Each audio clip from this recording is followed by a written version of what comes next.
Welcome friends. Today we will discuss about literalism of medieval history of India. So let's start. We will discuss in Hindi. तो पहला शब्द है अग्रहार। ब्राह्मणों को अनुदान स्वरूप दिए गए गांव जो कर मुक्त होते थे उसे अग्रहार कहते हैं। दूसरा शब्द है अबवाब। यह व्यापार संबंधित चुंगी एवं अन्य उपकर था। नेक्स्ट, मैं इसमें वही शब्द को बोलूँगा जो मुझे महत्वपूर्ण लगता है। अगला शब्द है अमीर आखुर। किसको कहते थे अमीर आखुर? तो शाही अस्तबल का जो प्रधान होता था उसे अमीर आखुर कहते थे। ये अमीर आखुर। आगे अमीराने सदा। ये 100 गांवों का प्रशासनिक नियंत्रण रखने वाला अधिकारी होता था। अल तमगा।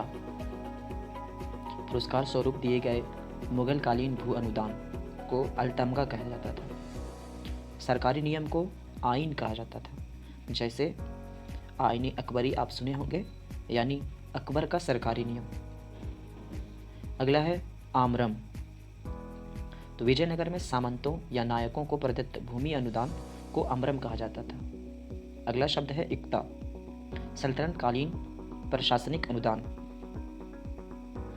यह इक्ता है सल्तनत कालीन प्रशासनिक भू अनुदान जिसमें लगान वसूली का अधिकार और सेना रखने का दायित्व शामिल था, उसको इक्ता कहते हैं। अब इक्तदार। तो सल्तनत कालीन प्रशासक जिसे वेतन में भूमि अनुदान दिए जाते थे उसे इक्तदार कहते हैं। इसी तरह आप चोल में पढ़े होंगे तो उसको जीविका कहते हैं। अगला शब्द है इजारा। तो लगान वसूली में ठेकेदारी की प्रथा को इजारा कहते थे। अगला शब्द है उश्र। तो उपज का 1/10 अंश जो सिद्धांता मुस्लिम भूमिपति द्वारा दिया जाने वाला भू राजस्व था। अब है अगला उर या उरार। तो ये चोलकालीन स्वायत्त ग्रामीण सभाएं जो गैर ब्राह्मण सदस्यों द्वारा आधारित थी, माफ कीजिएगा, सदस्यों पर आधारित थी।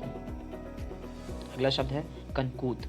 तो लगान निर्धारण की एक पद्धति जिसमें उपज के अनुमान के आधार पर लगान का निर्धारण होता था, उसे कनकूत कहते थे। करोड़ी। तो अकबर कालीन लगान वसूलने वाला अधिकारी करोड़ी कहलाता था। इसे 1 करोड़ रुपए वसूलने का जिम्मा दिया जाता था। कारकुन। तो लगान का हिसाब किताब रखने वाला लिपिक कारकुन कहलाता था। अगला शब्द है कुर्रम या कोट्टम। तो दक्षिण भारत के गांवों के लिए प्रयुक्त शब्द कुर्रम या कोट्टम होता था। इसे चोलकालीन शासन व्यवस्था में आप जानते होंगे। अगला शब्द है खराज।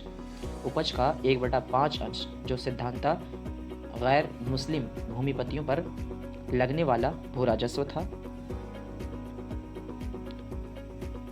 अगला खुम्स। युद्ध में प्राप्त शत्रु संपत्ति का 1/5 अंश जो राजकोष में जमा किया जाता था उसे खुम्स कहते हैं। अगला शब्द है खालसा। तो सुल्तान के प्रत्यक्ष के नियंत्रण के अधीन भूमि को खालसा कहते थे। आपको याद होगा कि अलाउद्दीन खिलजी ने बहुत सारे ज़मीन को खालसा भूमि के अंतर्गत लाया था। खुद सल्तनत कालीन मध्यस्थ भूमिपति जो लगान वसूली में राज्य की सहायता करते थे उसे खुद कहते हैं। चराई। अलाउद्दीन खिलजी द्वारा प्रचलित कर जो चारगाहों पर लगाया जाता था उसे चराई कहते हैं। चौथ जानते होंगे, शिवाजी द्वारा पड़ोसी राज्यों से उनकी आय का 1/4 अंश वसूलने की व्यवस्था थी। चहलगानी। इल्तुतमिश द्वारा संगठित 40 दासों का दल जिसे बलबन ने अपने शासनकाल में समाप्त कर दिया था। अगला शब्द है जमा। किसी क्षेत्र का मूल राजस्व जो सरकारी अनुमान में निर्धारित किया गया था उसे जमादानी कहते हैं। और इसी से एक शब्द रिलेटेड है हासिलदामी, यानी जो अनुमान लगाया गया था कि इस क्षेत्र से इतना आमदनी होगा तो उसको जमादानी कहते थे, मगर वास्तविक जितना जमा होता था उसको हासिलदामी कहते थे। जैसे हम लोग ग्रॉस जीडीपी पढ़ते हैं फिर और नेट जीडीपी पढ़ते हैं, उसी तरह। तो ये नेट हो गया हासिलदामी और जो निर्धारित किया जाता था कि इतना इस क्षेत्र से आएगा राजस्व, तो उसको जमादामी कहते थे। अगला शब्द है जागीर। भूमि अनुदान जो प्रशासनिक अधिकारी को वेतन भुगतान के एवज में दिए जाते थे, उसको जागीर कहते हैं। याद होगा आपको कि अकबर ने इसे चलाया था मुगल कालीन में। अगला शब्द है जीतल। इल्तुतमिश द्वारा प्रचलित तांबे का सिक्का जिसे जीतल कहा जाता था। अगला शब्द है तकावी। राज्य द्वारा किसानों को कृषि कार्य हेतु प्रदत्त ऋण तकावी कहा जाता था। अगला शब्द है तुलादान। सम्राट या राजकुमारों को विशेष अवसरों पर तोलकर उस धन को दान कर देने की प्रथा थी। यानी एक तरफ राजा या राजकुमार बैठेगा और दूसरी तरफ धन, बस दोनों बराबर हो जाए तो उस धन को राजकुमार को दे दिया जाता था या सम्राट को दे दिया जाता था। अगला शब्द है तौहीद, यानी अल्लाह के एक होने का विश्वास, उसको तौहीद कहते हैं। अगला शब्द है दीवाने अमीर कोही। अमीर कोही, इसको मोहम्मद बिन तुगलक ने बनाया था, जो कृषि विभाग से संबंधित था। अगला शब्द है दीवाने इंसा, शाही सचिवालय या पत्राचार विभाग। अगला शब्द है दीवाने कज़ा, धार्मिक और न्यायिक मामलों का विभाग। अगला शब्द है दीवाने खैरात, फिरोज शाह द्वारा स्थापित दान वितरण विभाग। अगला शब्द है दीवाने बंदगान, फिरोज शाह द्वारा स्थापित दास विभाग। दीवाने मुस्तखराज या मुस्तखराज होना चाहिए हमको लगता है, अलाउद्दीन खिलजी द्वारा स्थापित लगान वसूली का विभाग। मैं बता दूं कि दीवाने, माफ़ कीजिएगा, ऐसे दीवाने ऐसे लिख रहे हैं या दीवान फिर ए फिर इधर कज़ा या कुछ भी हो ऐसा लिखा रहे, तो दोनों सेम ही है। अगला शब्द है दीवाने रिसालत, अलाउद्दीन खिलजी द्वारा स्थापित वाणिज्य विभाग। दीवाने रिसालत एक और विभाग से संबंधित था जिसे धार्मिक अनुदान विभाग भी कहा जाता था। दीवाने वजारत, लगान एवं वित्त संबंधी मामलों का विभाग। नागरम, व्यापारियों की प्रतिनिधि सभा जो व्यापारिक नगरों में संगठित की जाती थी और व्यापारियों के हितों की देखरेख करती थी। अगला शब्द है नाना देशी, चोलकालीन व्यापारियों का संघ जो विदेशी व्यापार करता था उसे नाना देशी कहते थे। नवरोज, नव वर्ष का ईरानी उत्सव जिसे बलबन ने दरबार में प्रचलित किया। मुगल काल में अकबर ने इसे प्रचलित किया मगर औरंगजेब ने वर्जित कर दिया। पाबोस, पैर चूमना, पाबोस का मतलब होता है पैर चूमना। बलबन द्वारा दरबार में प्रचलित की गई रस्म जो ईरानियों से ग्रहण की गई थी। अगला शब्द है फवाजिल, इक्ता से प्राप्त लगान अधिशेष जिसे केंद्रीय कोष में जमा किया जाता था उसे फवाजिल कहते हैं। फर्रे इजदी, फर्रे इजदी का मतलब होता है देवी प्रकाश। अबू फजल द्वारा प्रयुक्त मुगल राजत्व की परिभाषा।